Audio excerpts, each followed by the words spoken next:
All righty, well, while we get going, and if anybody else jumps in along the way, as normally happens, we'll just let them jump in. One piece of housekeeping before I forget is we're going to be, as Gail can tell you, we're going to be flying through some stuff tonight. And I will several times say to you, this is just an overview. I have a more lengthy explanation I will send to you at some point. If I'm trying to send them out in little batches so I don't overwhelm you. But if there's something I mentioned that would be important for you to see now rather than waiting a week or whenever I get it out, just let me know. More than happy to send it out individually to you. Or if you have a question that I don't talk about, saying there's more information coming, please let me know. I've got a ton of stuff I'm waiting to share with you, and I love it when somebody asks a question I haven't thought about before. So then I'll go do the research and we'll get it done. So let us open with prayer. Let us pray. Blessed and loving Lord, we come before you tonight knowing there are people around us who want to know you better, and knowing that you have given to us that ministry to introduce them to you in a new and special way. So what we're asking for now is your guidance. We're asking for your energy, your enthusiasm, and your awareness. Make us aware of the people around us who are looking to know you better, and then give us what is the right words to use when we cross paths with each and every one of them. Amen. Amen. All right, let me, first of all, mute all. And then share screen.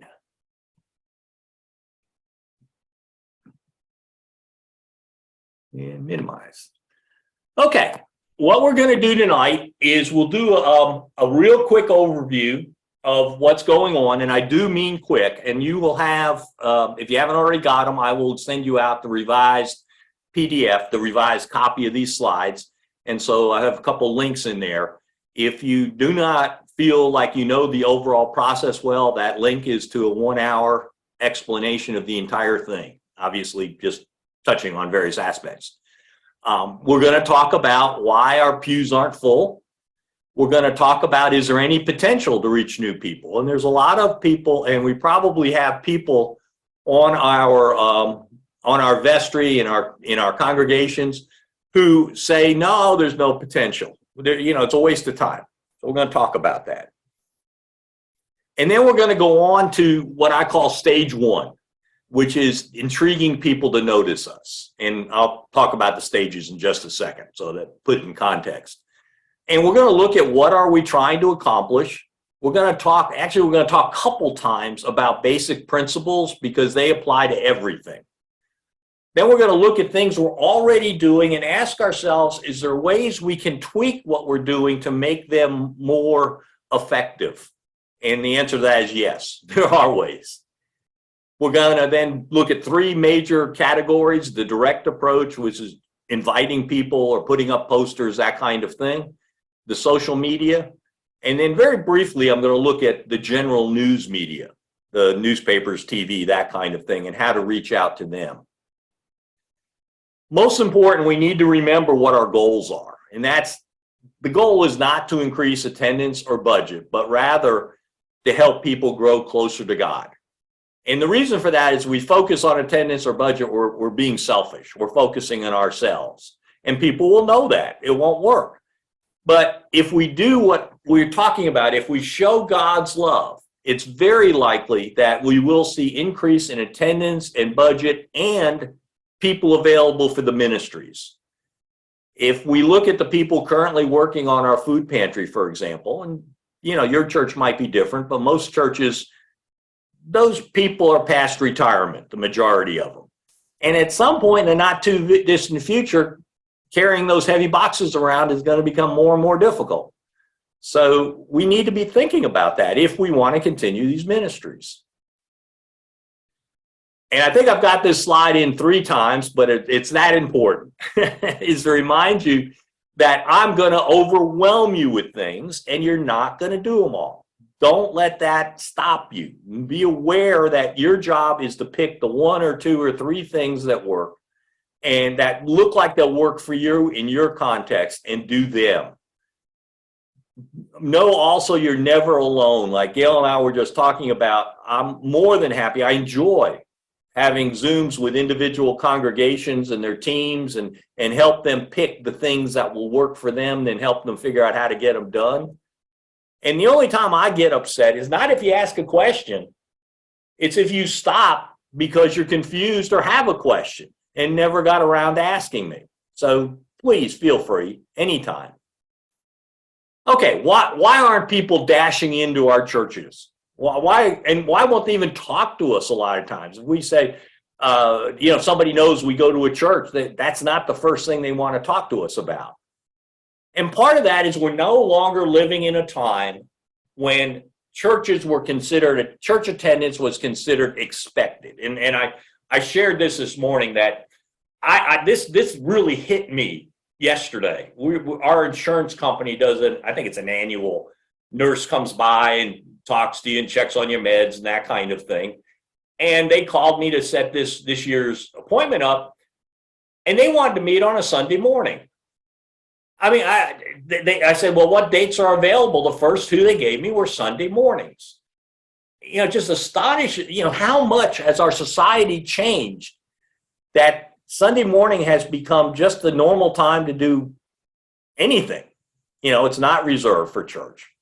And it's just not true any longer that people are going to church automatically. And that's partially because the meaning of the word church has changed.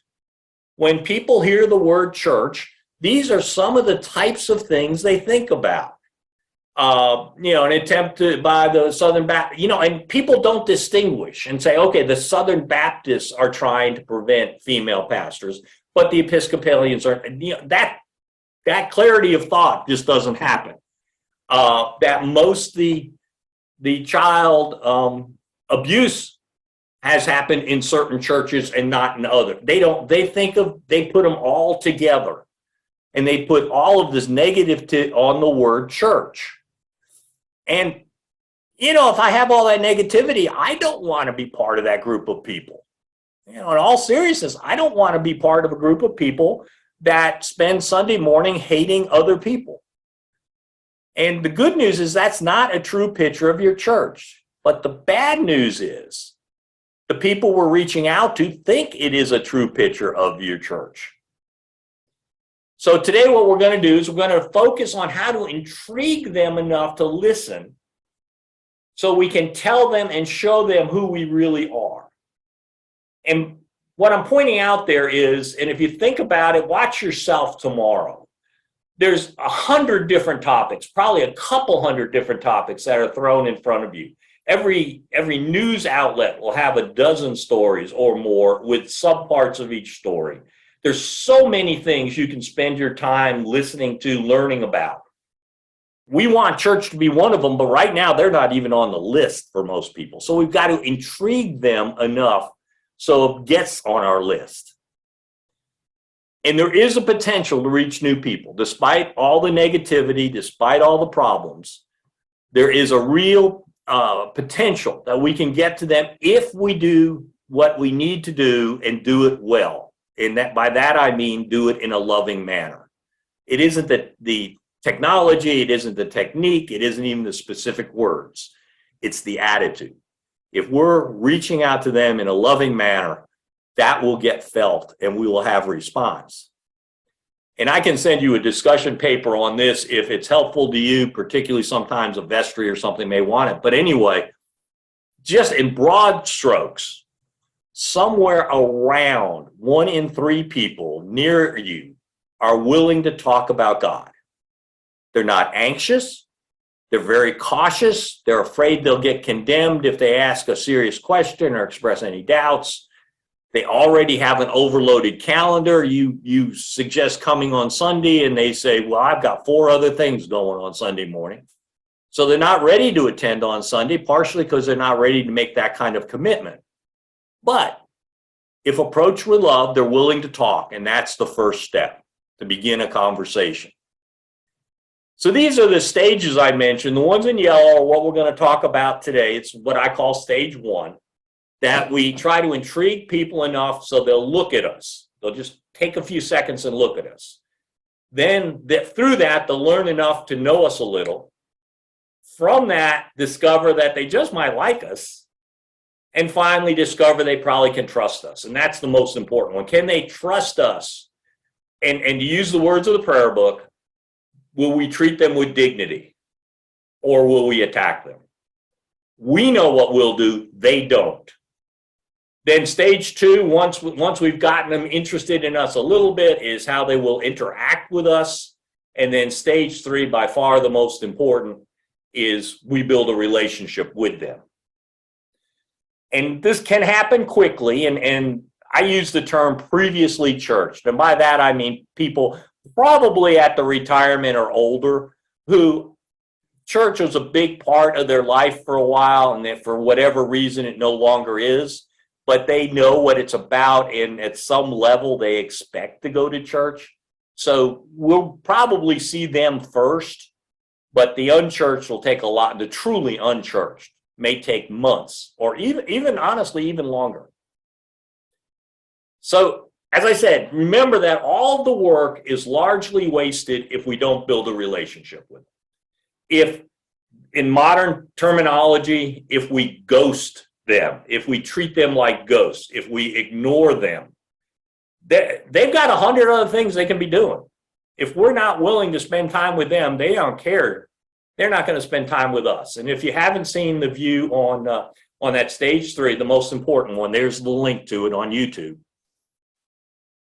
So basic communication principle. Basically, what we're trying to do is grab their attention. And I think that word is really important. It's grab. It's not get their attention. It's grab it, because their attention is running past us. We've got to stop them. And we need to be authentic. Then we need to not discourage them. And I'm going to go through each of these, what I mean by them. And then keep their attention. Once we've gotten their attention, we have to keep it by telling them something worth their time. If we get their attention and their time's being wasted, we're not going to get it back. So grab their attention. One of the numbers I hope you'll just, accept and put in your brain is you have 1/2 a second to grab their attention. Things are going by so quickly. And again, if you think of your social media, maybe CNN or Fox News and the run of headlines, notice how long you spend on them. You run through them in a hurry, and you're going to spend about 1/2 a second deciding if you're going to read that story. And then if you can grab their attention, you have, and the researchers say 3 to 5 seconds. I think it's on the shorter end of that. I would say 2 to 3 seconds. But anyway, a little more time, but not much, to really get them interested. And then you might be able to really share something with them. And what this means is attention-grabbing graphics. Now, you may use a few words, and that's fine and sometimes necessary, but particularly on social media, the 1/2 a second has got to be graphics. Then you might have some words that explain the graphics, and then they may stick around for the longer message. And a still graphic, a photo, works fine many, many times. A slideshow or video, if once you've gotten their attention, that can be a great way to get a longer message out. And you can, if you don't know, you can easily narrate a slideshow. But it's important to remember as you're thinking about putting such things together that, and again, watch what you see. When we're giving them a video or a slideshow, they only see that first graphic, the first second, well, not 1/10 of a second of your video. That's the still picture they see. And then they have to click on it. They have to see something they want to click on.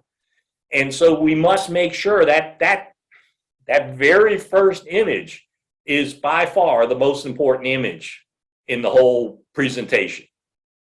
That's why I now actually go out of my way to do the video or the slideshow and then think, what image can I use to start it?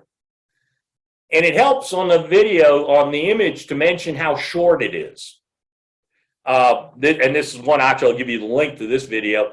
2 minutes to explain sin. Well, okay, 2 minutes is short. Sin's an interesting topic. I might look at that. It helps if you can use that half a second to transmit something that's personal and urgent. And that's the reason most church newsletters are not read, is because the email line is something like this month's newsletter or news from St. Somewhere or something like that, which I can look at and say, okay, I'll read that sometime. On the other hand, I got a text from Lowe's Home Improvement, and I'm just listing this because it's a perfect example. It said, Ken, it's time to fertilize your lawn. It was personal. It was urgent. So they grabbed my attention. I didn't do it, but they grabbed my attention. And also, don't limit yourself to standard fonts and colors. You can grab attention, but you don't want to make it a confusing mess. But you can do something as simple on a Facebook post. If you put a period and then a couple blank spaces, that'll move your headline over and center it, which will make it different from just about every other headline they're looking at. And that's one of the things I'll send you a paper about how to do. Be authentic. And by that, I mean, know who you are and who you want to talk about, and hear the who. People are interested in the who of the church, not the what of the church. A what is the building, a what is the institution, and they aren't interested in those. They're interested in the people and what that means. So always think who. Now, personally, I enjoy laughing. I mean, I'm very serious about God's spirituality, but I enjoy a good laugh, particularly in memes. But that's not the perfect model. It's perfect for me, but nobody else in the entire world, probably. Instead, know who you are. Don't fake it. Be yourself. And this especially applies to photos. This is one of the places, not so much on websites, but on Facebook posts, you'll see churches make this mistake a lot. Don't just grab some stock photo of who you wish you were. You know, showing lots of children, showing multiracial, showing packed pews, all that. Be honest. Otherwise, the minute they walk in the door, they know you've been lying. And it's hard to build trust over the important things if you've been lying about how many children attend. I think simple cartoon figures work most of the time, and I'll show you a couple slides in a minute. But still, if they're showing inaccurate demographics, be careful. The best thing you can do is photos of your people.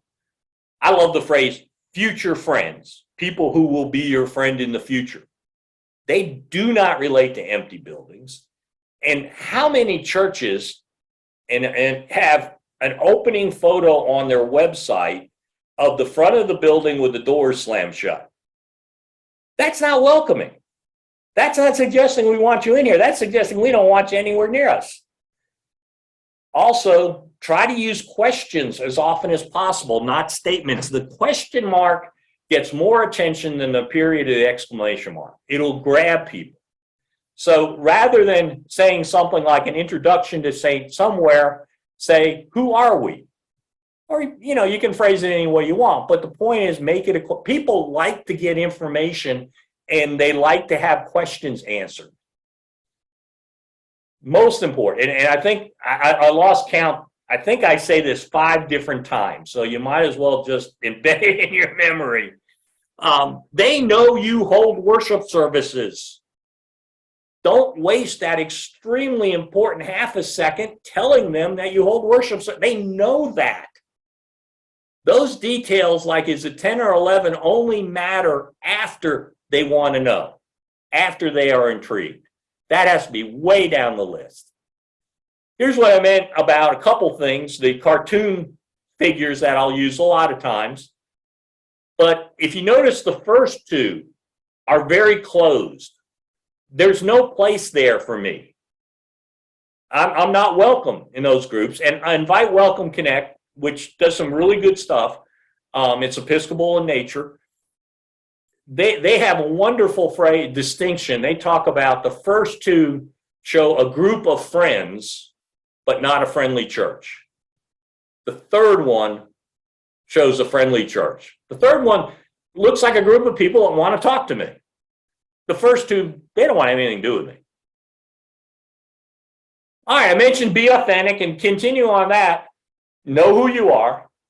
I actually duplicated that. I went down 2 slides. Hold on, went the wrong way. Don't discourage them after you grab their attention. Say something not your worship schedule. And don't try to say you're the friendliest church in town. Every church says that. Now, someplace later in the description, you want to say something about that, but that's not the first thing. The question is, what are you offering that will make their life better? I mean, think about it. That's the key question. You're asking them to change their priorities, change their life patterns, change what they do. They'll only do that if they think their life's going to be better if they make that change. And if they thought attending church would make their life better, they'd already be there. So don't tell them that your life will be better if you attend church. They don't believe it. Don't try to do it. Avoid jargon. Oh, God, avoid jargon. Partially because if you use jargon, you don't get your information across, but mainly because if you use jargon, it's like speaking in a different language they don't understand. What you're saying to them is, we don't care if you understand. We're not interested enough in you to make what we're saying clear. And don't necessarily avoid the words, teach them. And we'll talk about this more in a second. But for example, Eucharist, Narthex, BCP, one of my favorites, S268. I mean, half the congregation can't find the S numbers. Vestry, Incarnation. And my definition, if you've not said it over the past 2 weeks, outside of a church conversation, it's jargon. If it doesn't fit your normal conversation, it's jargon. And it doesn't have to be specific words. It can be things like directions, the Jane Smith Memorial Library Annex. Where is that? The bathrooms are down the hall. Well, unless they really are straight down the hall and you can see the sign, if you got to go down the hall and make a right and they're on that's jargon. Ask Mary for more directions. Or more information. That one is one of the ones that drives me crazy. Who's Mary? Liturgical terms. Now, what's interesting about this is you got to be careful what audience you're speaking to. Insiders, your own members, sure, you can use the word Ash Wednesday or Lent. But for people outside the church, this is jargon. They don't know what you're talking about. We sometimes forget that the seasons of the year and these special days are only of liturgical churches, so mainly the Roman Catholic, Episcopal, Lutheran, Methodist and Presbyterian, some yes, some no, depending on the individual congregation. So if we say our Lenten program, to some, at least 50% of the population has no idea what we're talking about. And if we're trying to get something across, then again, we're shutting them down. And it even gets worse because for some Baptists, evangelicals, similar philosophical approaches to religion, I don't know what for a term to use. These Ash Wednesday, for example, is blasphemy because it's not specifically mentioned in Scripture. So we need to make sure we are throwing out these things and turning people off who we want to talk to, who we want to get excited about us. And I'll talk more about that in just a second. So what are we already doing? Your outside sign. It depends on the size of your sign. 20 square feet is the most valuable physical space you own. But again, remember, they know you hold worship services. Don't waste that extremely valuable space and the half the second you have to touch base with them, telling them that you hold worship services, or even that they're at 11 o'clock. Those details only become important after they are intrigued. If you're talking about an outdoor sign, you're talking about, and this varies quite a bit according to the speed limit of the road and how wide the road is and all this kind of stuff. But you have, for sake of argument, 2 seconds to get their attention. And frankly, I hope the driver's watching the road some of that time. So the question I want you to ask yourselves is, what do you want them to remember? If you stop them a block down and said, what did you learn about our church driving by? What do you want them to say? How do you want them to respond? And you can use graphics, fonts, and colors, even if it's not an electronic sign. I'll show you some examples in just a second. Same basic principles I'm talking about apply to banners and other temporary signs on your property. Electronic signs are attractive, but the tendency is to put too much. You know, the computer will let you jam all these words on the screen that then theoretically show up on your sign, but unless somebody's walking by, they can't read them. And I have a paper on this too, if you need it. I'll send it on at some point. But here's some of the stuff I'm talking about. This is a non-electronic sign. The picture was 6 individual, you can do it in Publisher or half a dozen different, 6 individual panels just taped together. The website is in a different color, so it stands out. I keep on hitting the wrong one. This is another one, and one of the reasons I have it here is because I wish I'd done it differently. I wanted the Your Choice Sunday at the top to stand out. I should have done that in a color. What I did down in the green is I simply printed on green paper, or actually I printed green background on white paper and just cut it and slid it in. Very simple. I'll give you some standards, some ways to do that easily when I send you the paper. This is my favorite example. This by far is my favorite setup. What they did is they wanted to replace their primary sign, and they set it up with the 2 4x4s, but it's set up so that sign's high enough that they can put things like temporary signs, banners, whatever underneath very simply. And what I really love about that is I don't think I've ever seen a banner that's been up over 24, 48 hours that doesn't droop. And not only does that make it hard to read, but it just doesn't look very good. It doesn't look very attractive. Their banners are not going to droop. Okay, some of the other things we're already doing, and my plan is to send each church some specific thoughts about their website and social media.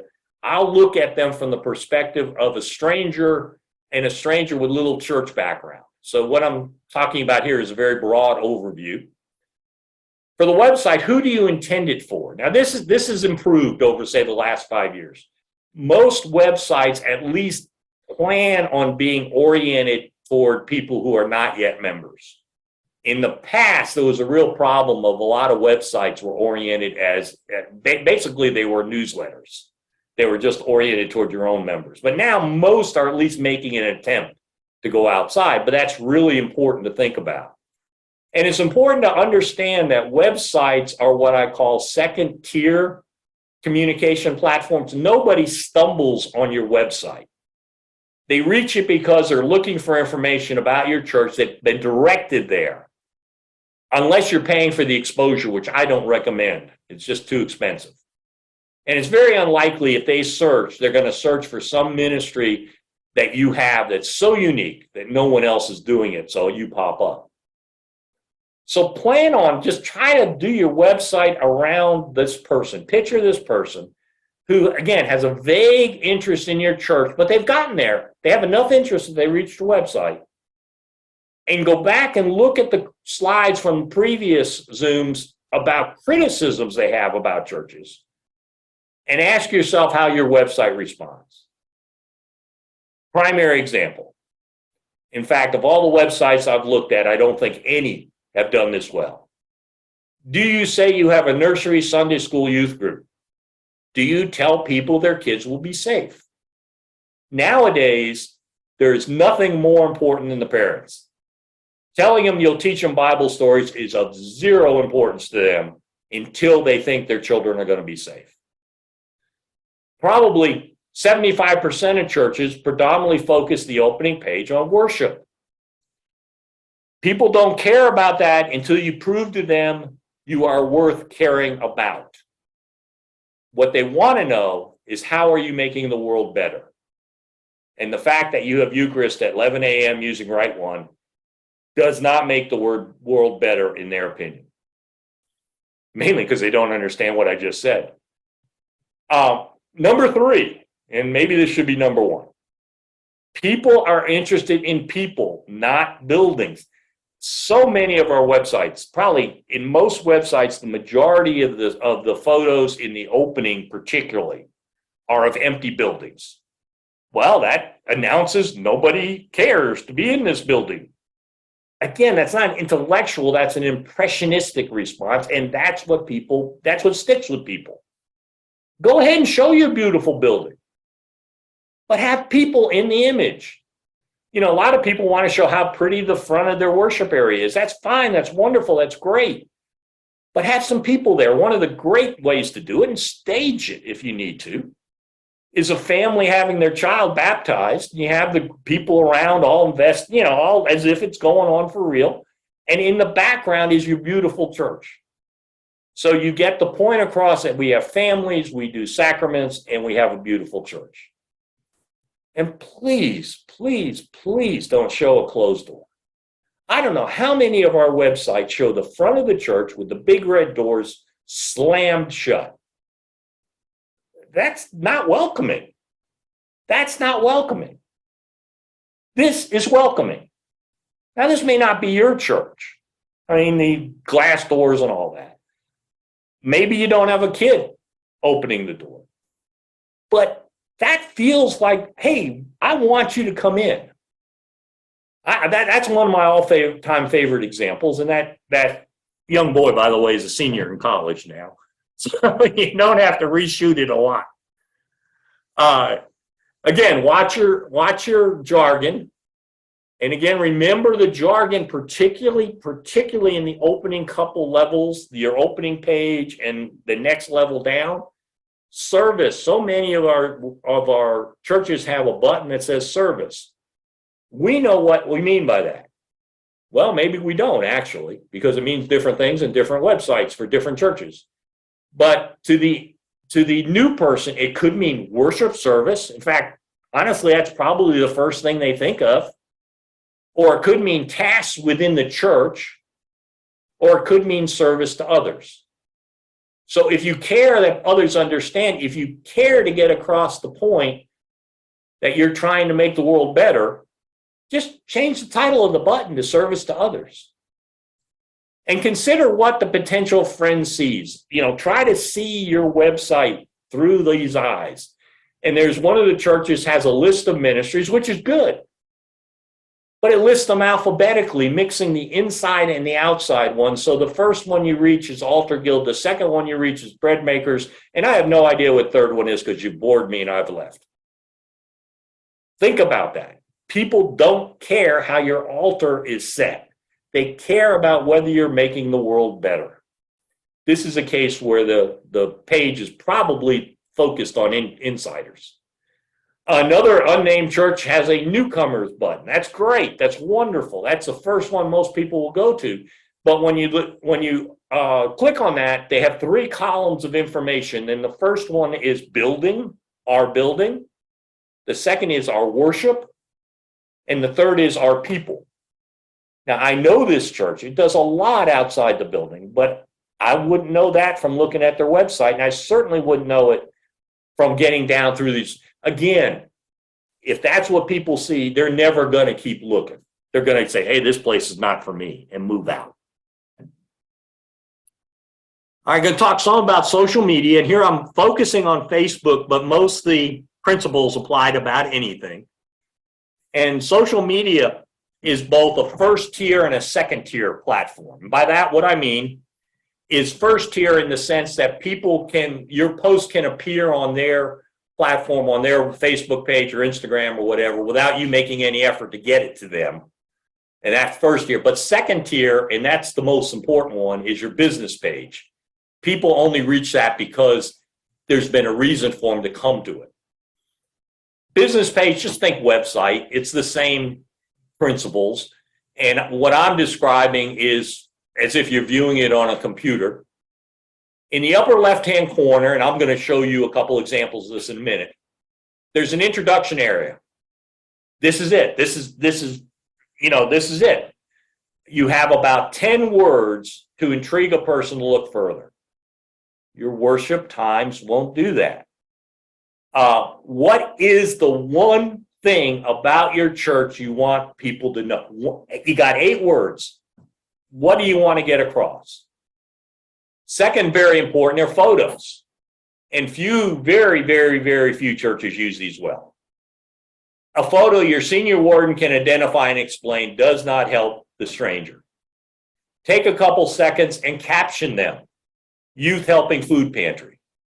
But also make sure it reads well on phone screens. Basically, what you're trying to do with your photos, step back, delete all the ones you got if necessary. If they look at 5 or 6 or 7 of your photos, what do they learn about your church? What story have they learned about your church? How would they describe your church based only on those photos? It's a wonderful time to get your story across. Pay attention to the size and the complexity of the photos. Even on the computer, the photos are fairly small and they get a lot smaller on the camera. Always check how your website looks on a phone. 75% of people will see it on a phone, not on a computer. If you do a slideshow, and again, I think that's good, keep it moving. A lot of churches now have slideshows to open their website. Fine, wonderful, can be great. But again, caption the photos so you know what they're seeing and move it along. You got a 3 to 5 second lag time on a slide. I don't even stick around long enough to know there's a second one. Half a second, maybe 1 second, no longer. Continuing on Facebook, reviews. People really do look at them. And most churches' problem is not negative reviews, but there's too few of them and they're too old and all they say is we're a friendly group of people. Next vestry meeting, coffee hour. Find 2 people, particularly 2 people who are interested in the ministries that go on, and ask them to write a review around the ministries. These are a good time, by the way, to stop and think about those negative impressions people have and answer them in the reviews.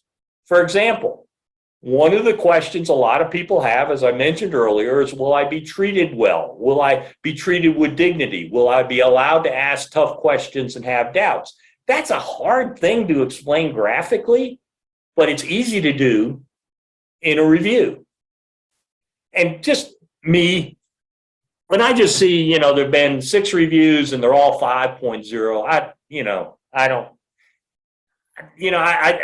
I kind of tend to believe the 4.8 more. I don't know. Maybe it's just me. And I'm going to spend you some information about Yelp and Google Maps and things like that because they look very similar to your Facebook page and they can be as important. For example, if you Google churches, your town, and I'll show you an example of this in just a second. Most of the time, the top 3 are ads, which I don't recommend because of the cost. And the first free listing is what are the top 10 churches in this town as identified by Yelp. And I have never seen an Episcopal church on Yelp's first page and nobody goes to the second page. Now, you can impact that. You can adjust that, but it will take time. And so I'm not going to say anything about that until after Ash Wednesday. I think there's other things that are more important to do in the next 3 to 4 weeks. But here's what I mean. This is actually one of our churches. When you Google them, what you see is a 1 star. The first thing that leaps out at you is their entire rating is a 1 star. Well, it turns out that 1 star comes from something that was written 3 years ago, and it was never responded to. He'd never attended. He was upset. He'd rented some space, and he was angry about how the bill was presented. They didn't respond. You can't take that down, but what you can do is you can respond. You can notice it, first of all. You can respond by saying, we're sorry you had that experience. We're going to change our procedures to make sure no one else has this problem. Just simple like that. And have other people put up reviews. So even though you got a 1, you got some others in there. So you're looking a little better. This is what I meant. These first 3 are paid ads. Then down here, this first free one, the best 10 churches in Greensboro, North Carolina. There are 5 Episcopal churches in North Carolina. None of them made the top page. I think they have 20 churches or something when you click on that, the first page of listings. This is another one. This is Google of St. Christopher's Episcopal Church, High Point, North Carolina. And if you notice, this top one is their website. And you do get a little information when you Google it, if you haven't noticed it. And this is good. It's well done. Welcoming church for people to come and serve Christ in our missions. Come be our guests. Very well phrased. I would continue to look at that. And notice the, service in Christ, reaching out, very good. But notice what their Facebook says. Come to our worship at 10 a.m. or 5 p.m. I wish they just copied them one to the other. This is another one, a Facebook page. And I was being critical enough of this, I deleted all the location information. I didn't want to get anybody mad at me.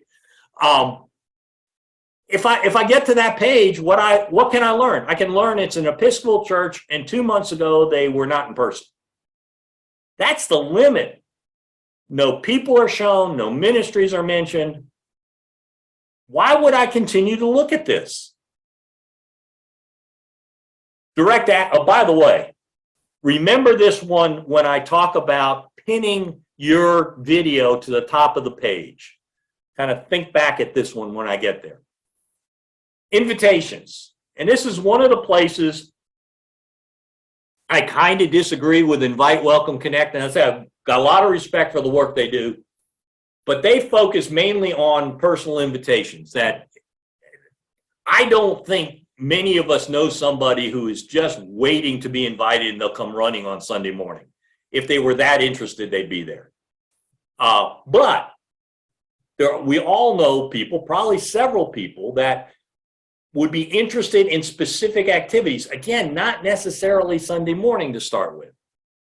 And the way I like to reach them is to give the members of the church an invitation card about something. And I'm just going to use Shrove Tuesday pancakes as an example. I like the business card size for a whole lot of reasons, including you can buy them online fairly cheap. As I say, you can get 100 for about $35. You can probably get them cheaper in other places. I just looked up Insta Print to get you a range. And I think one of the problems people have when you suggest it, they say, well, I don't know who to give it to. Well, suggest some ideas. For example, give it to your family, but more importantly, your neighbors, your coworkers, your doctor's office. You ever think about that? The reception at your doctor's office have to be polite. And we would drop half a dozen off and say, if anybody's interested in this, please share. The other thing you'll hear from people is, well, I don't know what to say. Well, give them some ideas.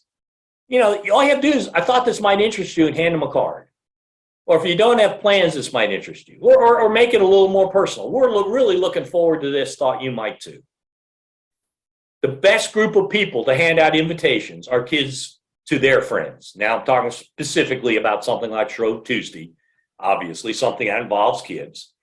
Again, give them a handout they can hand and that they can give their friends. Some public day schools, the child care places, will let you hand out information. That surprised me. Well, I went around and asked at several places, and I think I only got turned down once. But don't forget your own day school. You know how many churches have a child care day school and they never invite any of those parents to anything?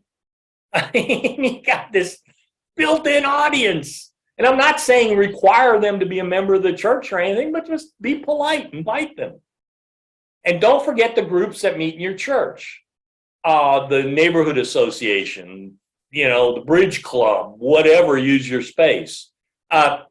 12-step programs, yes, mention it, but they're much less likely to respond, and you want to be careful about not coming across too pushy with them. But for the other groups, I recommended in the last Zoom that the clergy just pop in from time to time, maybe once, maybe twice a year. If the meeting starts at 1, you show up at 12:59 and just say, hi, I just want to say hello. Hope everything, is there anything we can do for you? Just, again, friendly. And that would be a time to say, oh, and by the way, we have this pancake dinner coming up. It's free if you want to come. Here's some reminder cards. Now, process-wise, I like blessing the cards during a service. I honestly think inviting someone to Ash Wednesday or Shrove Tuesday is a ministry, and it should be recognized as such during the service. But again, that's me. It may not be your clergy. But doing them during a service, then having an influential layperson hand them out as people leave. That'll have more influence than the clergy do. One other thought is if you're near a military base, schedule 15 minutes with all the chaplains to introduce yourself in the church. Military chaplains get together probably once every other week, maybe once a week, all together just to coordinate. Ask for a few minutes of their time, and they will appreciate it because they have people who they want to tell what other resources are available other than the base chapel. And remember, okay, that military base, it's 50 minutes away, it's probably too far. Yes, but the civilians and the military people live off the base. They may be halfway to your church. So don't assume everybody lives on base.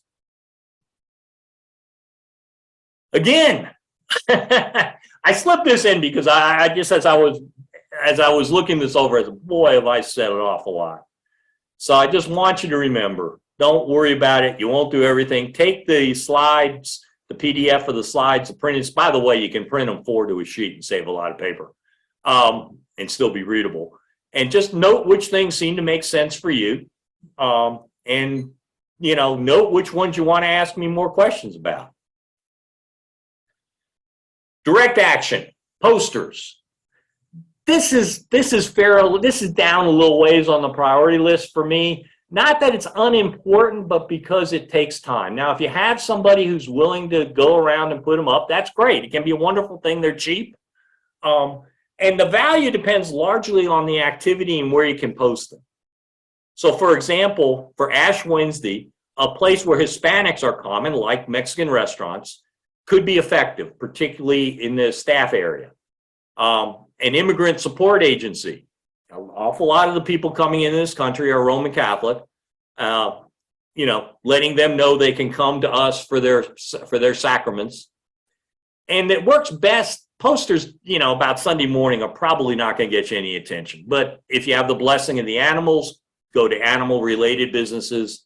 If you're doing a concert, go to any music-related business and put up a poster. Okay, quickly on social media. And again, this is stuff I have a lot more written about, so just please ask. Rule number 1. Focus on one platform until you're doing it really well. Now, the one exception to that is that Facebook and Instagram are both owned by Meta, so sometimes you can cross-post. Rule number 2, the quality of the post is more important than the frequency with which you put them out. A lot of poorly done posts, you'd rather have one well-done one. And number 3, none of that matters if it isn't in front of people, if people don't actually see it. And the best way to do that, and I haven't even talked about paying for it, but I'll mention that in a second, is you can beg, cajole, encourage. Have people comment and share. That's what expands your reach at no cost. The @ sign works well. If you've never done it, you can put on @KenKroohs, and that post will go to me. So if you say you have 3 or 4 people who've agreed to share, you put their name, and then you ask a question. What do you think about this? Or something like that. Good content source. Google search. Google, not the other search engines. You get a better response on Google on this one for some reason. I have no idea. Episcopal memes or Episcopal memes funny. You will find hundreds that you can just copy and paste. Just church memes. Remember, memes like a little cartoon. It can get there. But make sure whatever you post links back to you. You can just say something, yeah, that's the way it is for us. Or we do try to love everybody. Now, here's where I said earlier about jargon. And here I want to say jargon can be good. because jargon is questions, and people like to hear the answers to questions. So you can make a great post from it. You know, Episcopalian, have a person looking confused, maybe near an altar or something like that. Episcopalians keep saying Eucharist. Do they really mean communion? Something like that. Now, one of the great things about that is it leads you in to be able to do a discussion about our beliefs concerning communion. And you can, narthex, incarnation, there's lots of words you can work in there. I didn't put it on here, but if anybody, I didn't specifically mention paying for posts, basically paying for ads. And I think that's a good idea, particularly for specific things like Shrove Tuesday, Ash Wednesday, that kind of thing. It's the easiest way to do is what's called a boost, B-O-O-S-T. It simply means you got a post, you tell it to show it to people, and you'll pay them to show it to more. Ballpark, you'll cost you about a penny for every account that sees your post that way. Nice thing, you can focus it. You can make sure it's only shown within, say, 5 miles of your church. You can focus it. For Shrove Tuesday, I would only show it to parents. I've got a video on that. I'll make sure to send out to you probably tomorrow. That explains that a whole lot. There's a couple things that I want you to be very careful about that you can waste your money if you're not careful doing. Finally, you can produce your own video or slideshows. You don't have to use others. And I'm more and more supportive of slideshows in most circumstances because they're easy to do and you can put audio underneath it. There are lots of editing programs. Your iPhone can do a lot of it. I used to place specific event information at the end. If you saw what I sent you on Shrove Tuesday, I put the clip, a slide at the very end from that particular church. What I realize now after studying the analytics is most people don't watch, even if it's just 2 minutes. They don't watch full 2 minutes. So now what I'm doing is putting the information like this somewhere in the first 30 seconds. So no matter what, they're likely to get to this, to get to the important stuff. As I say, you can produce your own video or slideshow. Most researchers say that, and this is my phrase, well done casual as a format works well. In other words, you don't have to do professional quality. Few quick topics, your historic building, a saint who's not well known. If you're named after a saint who most people don't know, also gives you a great reason to talk about saints in the Episcopal Church. What do we mean by that? Tour your building, particularly again if it's historic or if there's some special artwork. Youth produce their own. Youth ministry, your ministries in the world. And you can do that in conjunction with, say, a food pantry. And one of the nice things is you produce these once and you use them multiple times. There's no reason not to repeat it every 2-3 months. I used to do horizontal because that looks so good on computer. But the fact is most people see it on their phones and vertical works better on that. AI is becoming the thing, artificial intelligence. And what they're doing is they're looking at your text and they're looking at things like what city you say you're in. But they're also listening. The AI is, this is a bit creepy, is also listening to what you say. And if you say Greensboro, North Carolina, it gets those hints and will show it in that area. So you want to mention it as often as you can without messing up your message. Aim for 2 minutes. And announce how long it is on that opening slide that they see so they don't think they're getting into something big. If you want to see something great, it's very well done. Good Samaritan in Washington. Shirley can pronounce the city name later. A great series of videos about their church. But it's 3 levels down on the website. You got to really be there on that website for 10 minutes before you find it. And you got Ash Wednesday, Lent, every day of Holy, you got all these wonderful opportunities coming up. I think one of the best is what is communion, because for, again, inactive Roman Catholics, which many people think are up to 15% of the population nationwide, I've seen even higher numbers. They don't know they can get the sacraments in the Episcopal, or many don't know they can get the sacraments in the Episcopal Church. They want to. The Baptists, the evangelicals, the never churched, they don't know what communion's all about. Do you really think it's real wine? It's, real wine, I'm sorry, real blood. So they got lots of questions. I'll send you something on this. The who are we, again, not what, but who. I really like the big question series, because these are the questions people have. And again, you can do them once and repeat them every couple months or something, but does the church believe in science? How old does the church believe the world is? Is it okay for Christians to hate certain people? Now, personally, I don't say, well, those people are wrong, but rather I simply say, this is what I believe. Let them defend themselves. Topics, again, your youth in action, the impact of your ministry, not just that you do in your ministries, but the impact of them. On YouTube, search for Tri-Tank. They got some great short videos. That one I mentioned on sin is in that list. He gets us. You may have seen these. They're starting to run on television as ads. We have permission to repost them.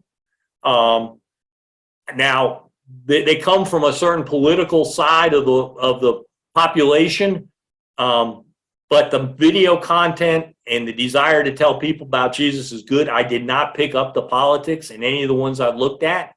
And supposedly they're going to be shown a lot during the Super Bowl. So if you're curious about them, watch the Super Bowl. I think this is my last topic. General news media. Now here I'm talking about TV, newspaper, and I'm not ignoring radio, though I'm not going to mention it again. And I'll send you a discussion paper and samples about how to send out a release. The most important thing is make sure it's news. The fact you're having an Ash Wednesday service is not news. The fact you're doing it in a local park, maybe. The second of all, again, that this magic half a second. Well, the editor has, particularly in a smaller operation, has half a dozen news releases in front of them. You got half a second to grab their attention so they'll read yours and not the others. And your church name and address won't do that. I mean, you need to have that on there later, but you need a good headline. Then number 3, don't ignore TV or the daily papers, but your best opportunity is probably the weeklies.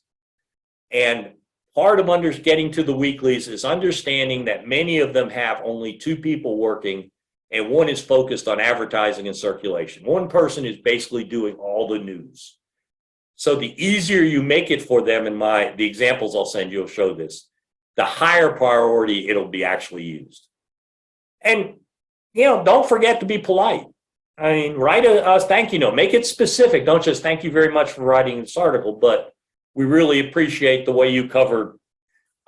You probably only get 1 or at the most 2 stories a year in any one platform. They didn't want to be showing, any bias. But when the time comes up, they'll remember they got a nice note from you. And again, as I say, I just want you to remember this. I wanted to put it in several times. But let's back up just for a second. Our goal here is to intrigue people enough so they want to know us. So even though we are discussing specific activities like Ash Wednesday, 99.9% of the people who see our posts will not attend. So what we're doing for 99.9, probably 99% of the people is introducing ourselves to them more than inviting them. I mean, we're inviting them, but the more important part is introducing ourselves. In fact, if more than 0.1% of the people you send out ads to attended, you'd be in trouble, good trouble. So what we want to hope and pray and prepare as if we're expecting first-time guests, but understand it takes multiple touches and don't get disappointed when we're not buried in new people. And I mentioned that stage 3 building relationships video. There's the link to it.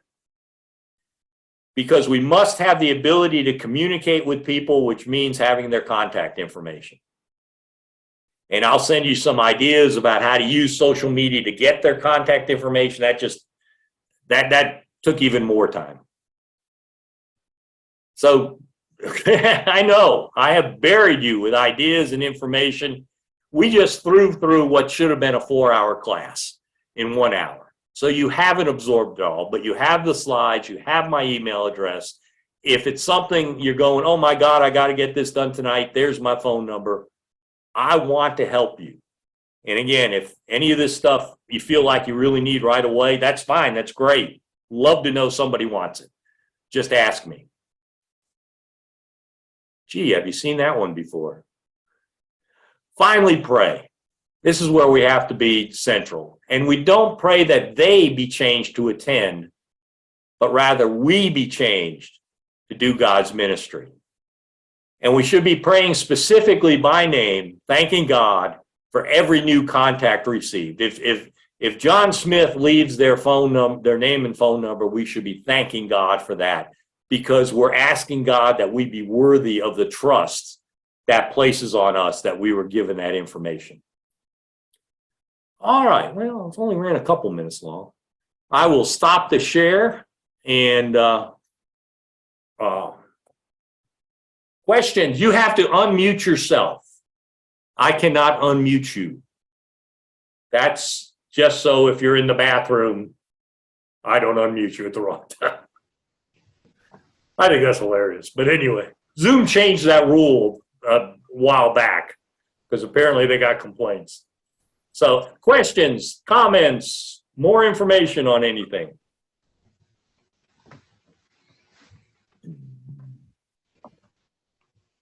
Shirley, did we get any chats?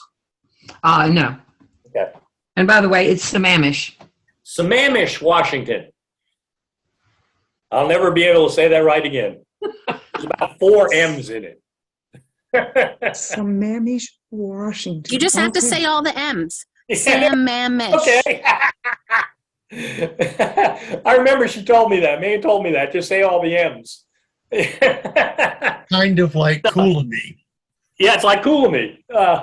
But what they have on their website, their list of little short explanations of things going on in the church, I gave you the link during one of the slides, is great. When they get the note from me, I'm going to say, make that more obviously known. Move it up several levels on your website. Don't make people dig for it. Okay, can you spell that for me, please? Go for it, Megan. Or Shirley, do you have it? Sorry, Sammamish is Sammamish. So our website is just Good Sam Episcopal. Oh, you made that easy. Yes, but Megan, one of the things I'm gonna say it, I'm gonna pick on you a little bit, is when you're publishing That's okay. website, use capital and lowercase letters. So rather than have I know, otherwise it just runs into one big word. I agree. Exactly. So capital G, capital S, capital E. Thank you very much. And it's easier to remember. And just Will do. people don't understand that for a website address, capital and lowercase doesn't matter. For passwords, it matters. So you can do it any way you want there.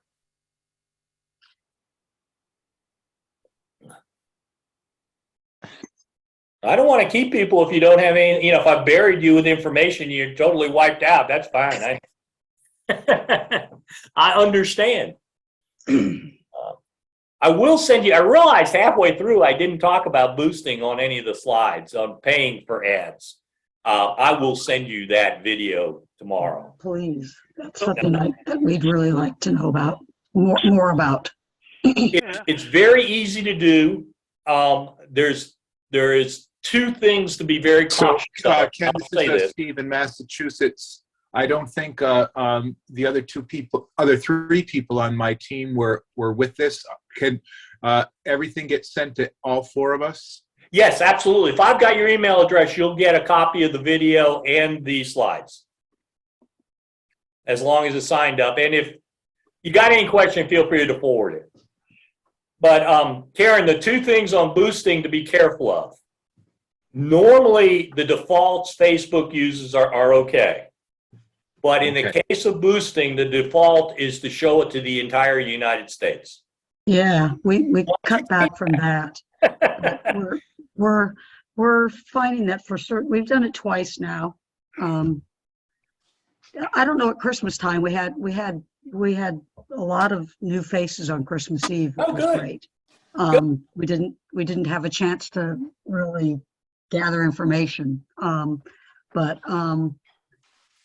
we limited that to a 50-mile radius of the church, which was the second default when we brought it in. But we're finding for some of the things that we're doing right now that we want to drill down even a little more, because they're either, some of them are like, we want to target the audience to who we're doing it a little more appropriately for the different programs. And so it sort of overwhelmed me a little when I looked at it, and I thought, okay, well, I'm sure if I just learn a little bit more about it, it won't be quite so overwhelming. But it was overwhelming when I looked at it. So I would love a little more information. And we're using Mission Insight, which I don't know if you're familiar with, which has given us a lot of great detail about our local community around us. So we want to take the information we've gotten from Mission Insight, which has been very helpful, and kind of target Facebook advertising to that for some specific programs that we're doing. Well, a couple quick things. One is, when I first started, I used to use a fairly wide radius, but then it struck me, if you're going to spend $30, it's going to go to about 3,000 accounts, just ballparking. If I keep it within 5 miles of the church, I might be getting 1%. All right. And they're the people most like, if I go out 10, 15 miles, I'm only getting like 0.1%. I'd rather show it to 1% of the people more likely to come. Yeah. And like you say, the targeting, it depends on the event, but Shrove Tuesday, I would just target parents. I'd spend all my money on parents. Certainly there's some others that might come, but parents are just the most likely one to see it and to respond. The other thing to be aware of is most people don't understand you do not have to center it on your church.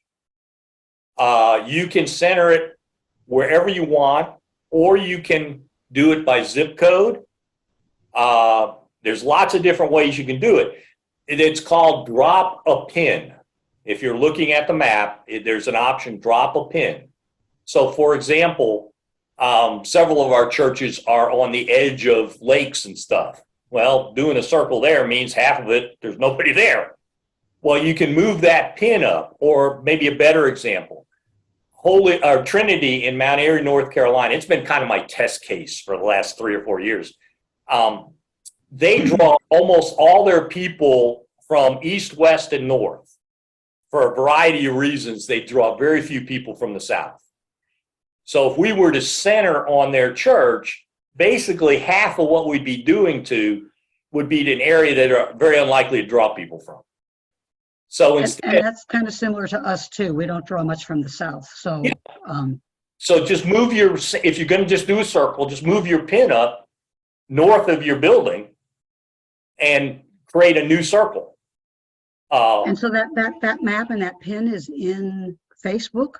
Mm-hmm. Okay, see, I couldn't even find that when I decided. So if what you're sending in the video is going to do that, that'll be very helpful. If I did that video a while back. If I don't show that on the video, let me know, and I'll do a little quickie to just talk about that. But now again, in Trinity in Mount Airy, zip codes kind of work, and I've used you can just type in the zip code, and that kind of works for them. It depends on what I'm doing, but I've done both for them. But zip codes sometimes can be a good way. Again, particularly if you're next to a lake or something, because the zip code doesn't go into the lake. It'll go entirely beyond. So this is Carrie. Yeah. Do you have any analytics on how long prior to an event? Or, you know, do you run it 5 days before the event and $10 a day? Because you can choose that, but do you have any? Excellent question. And the answer is no, there really hasn't been any good research on it. So let me tell you my thinking. And that's all it is my thinking. First of all, Facebook wants you to show it for at least 4 days. And that's because they have something called a learning curve. They look to see who responded to your post and then try to show it to people who are more likely to respond, who are similar to the ones that already responded. And by respond, it simply could mean looking at it for an extended period of time. Doesn't necessarily mean doing anything. My thinking is most people don't sit down and put, now Ash Wednesday may be different, but say Shrove Tuesday, are not going to sit down 3 weeks in advance and put Shrove Tuesday on their family calendar. Not any non-members. I normally go out back about 4 days. Maybe it's just my family, but we always tended to be somewhat impulsive in the sense that, yeah, we may go to that, but we may not. And so I want to hit them when they're most likely to be making that decision. And I think that's fairly late in the process, not 2 or 3 weeks before. Now, one of the things you can do too is if you were to do, say, for example, staying with Ash Wednesday, the video or the explanation of what Ash Wednesday is, you can include the invite on that and then send out an actual, a week before and then send the actual ad out, 3 or 4 days ahead. So, you aren't doing just one thing is what I'm trying to get at. But, my thinking is for Ash Wednesday, I would probably start on Sunday afternoon. So really not that far in advance. Again, my thought, that's me. Yeah. But again, I'm showing it to roughly 3,000 people because $30 is usually the kind of the range I use. Yep. I'm showing it to about 3,000 accounts. I want to get when they're most likely to be interested. And the fact that somebody somewhere may put it on their calendar 2 weeks in advance, my odds of hitting them is pretty small. But my odds of, let me use Shrove Tuesday instead of Ash Wednesday. My odds of catching a harried mother who gets told she can get free pancakes for her kids, Monday afternoon, she gets told that happens on Tuesday or even Tuesday afternoon. So here's Yeah. another very, very technical question that I've been trying to find the answer for, and I can't. If I boost a post, Mm-hmm. like running an ad, and the event's on Tuesday, Mm-hmm. whatever the date is, Mm-hmm. and do I set it to run end date Tuesday? Yeah. It's just what time does it stop? Does it? It goes to If I'm doing the 4 p.m. Christmas Eve, do I set it to run through 12/24, and it will continue through 12/24? I would. That's what I do. Now, Yeah. Okay, That's so the end date, it runs that whole day. Yeah. That's Okay. the one advantage to doing ads rather than boosts is if you do an ad, which is it's Another more whole complicated. process. Yeah. You can put times down and Okay. you can Okay. only show it from 3 p.m. to 8 p.m. for 4 days. But it's a lot more work, and I'm not sure I don't think it's worth the effort. So a boosted ad running with an end date of 12/24 ends at 12/24, 11:59 p.m.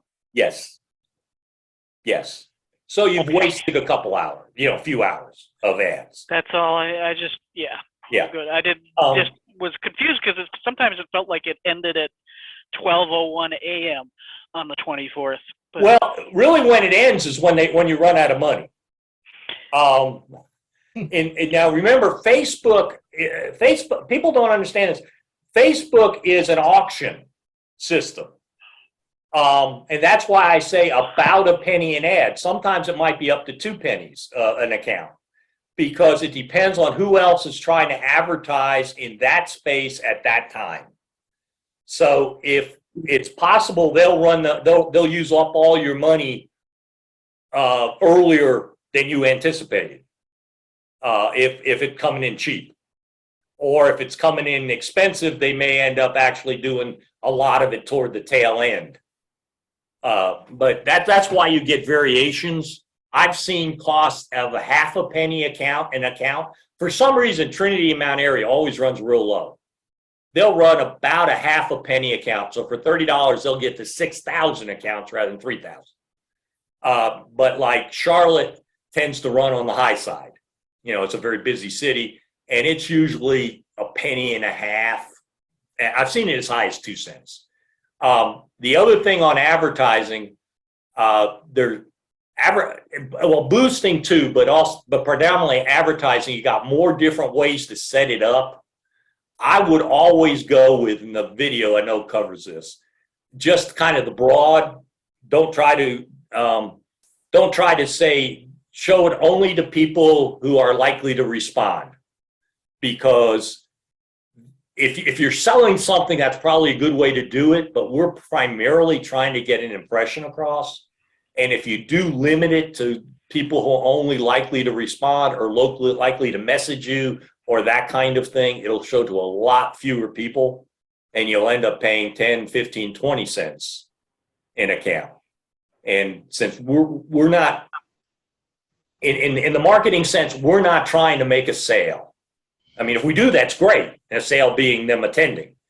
But a big part of what we're doing is trying to build a relationship. And therefore, we want to get out to as many people as possible.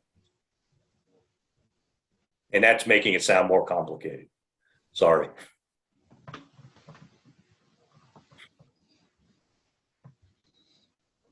What else have I confused you about?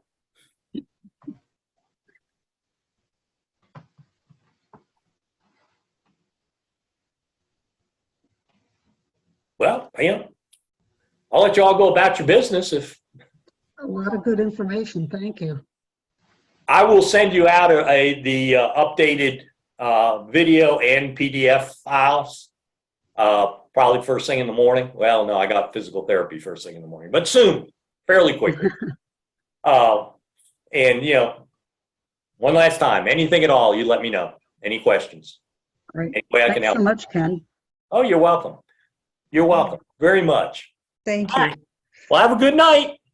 Thank you. You You too. Bye-bye. Bye. Bye.